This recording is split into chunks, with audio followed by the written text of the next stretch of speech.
La prison, les rats, les incertitudes, comment est-ce qu'Edouard va pouvoir se sortir de cette situation?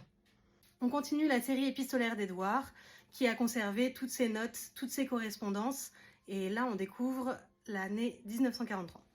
Donc là on va lire une lettre que Margot, la femme d'Edouard, lui a envoyée pendant qu'il était en prison. La Rougellerie, le vendredi 4 juin 1942.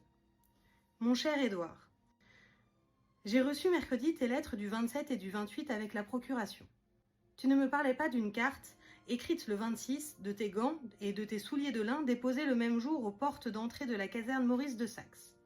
Je les ai signalés à l'infirmière de la Croix-Rouge, mademoiselle Billard, que tu as dû voir et qui a dû t'apporter un colis hier, jeudi. J'espère que tu as reçu cuillères et fourchettes, gilets, caleçons, chaussettes et semelles. Tu as dû recevoir aussi un colis de vivres envoyé par le Secours national que le colonel Julien Laferrière, avec lequel nous bridgeons, a alerté.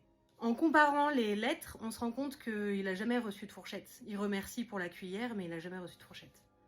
Le président de la Croix-Rouge du Loir-et-Cher s'est aussi occupé de toi. Le général Cerro Almeras, un ami de Raoul qui a connu ton père à Châlons. Le monde est petit. Je vais te renvoyer timbres, papier collant et élastique, plus quelques autres choses. Les enfants ont reçu ta carte, heureux que leur colis soit arrivé. Julia a été épatante. Nous avons bien pensé à toi hier. Alain, très mignon et très ému, était premier, ce qui nous a mis dans les honneurs. Il avait un Lécluse comme parrain de confirmation. Ce qui s'est passé hier, c'est la première communion d'Alain, le fils de Margot et Édouard. Mais ça, je vous en dirai plus un autre jour parce qu'on a une description de cette journée par Nicole, la grande sœur d'Alain, qui est assez drôle. On a bu du haut redon à ta libération, et cette bonne Valentine nous a même dit qu'on te ferait une ovation. Je vais écrire à ta mère un récit expurgé de la situation. Elle rentre le 10 chez elle. Donc là, c'est la description de tout ce que fait Margot pour la propriété et la gestion du domaine forestier. Je ne peux pas te dire combien tu me manques. Mais ne te préoccupe pas d'une compagnie pour moi. J'ai tant à faire que je n'en ai nul besoin. Et je n'ai pas peur du tout. À bientôt mon cher, je t'embrasse 1000 et 1000 fois. M de Châtel-Perron.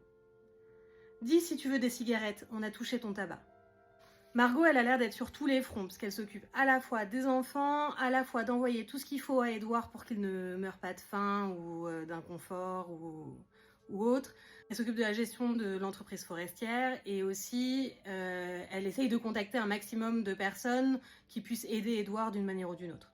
Demain, ce sera plus léger avec le récit de Nicole qui va nous raconter en détail la première communion d'Alain avec pas mal d'humour. À demain!